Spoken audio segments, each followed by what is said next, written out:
First, remove the side decorative cover plate.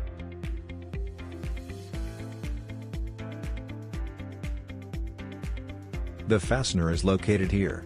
When removing the cover plate, you can first gently press the fastener with your fingers, then pull it out forcefully.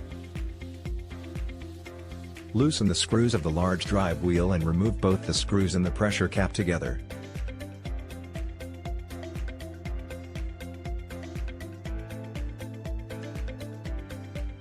At this point, you can remove the large drive wheel and the track together.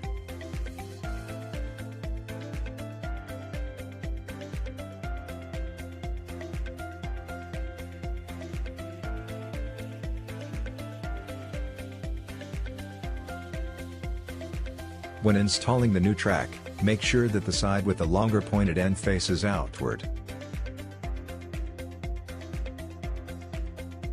First, insert the raised pointed end of the track into the small drive wheel. Then, remove the large drive wheel and also insert the track into it. After confirming that the track is in place, gently apply force to put the large drive wheel, with the track, back into its original position.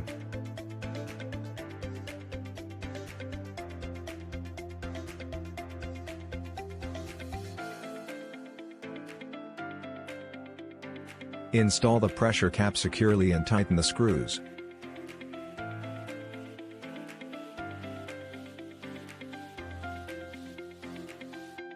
Align the side decorative cover plate with the slot holes and press firmly to snap into place.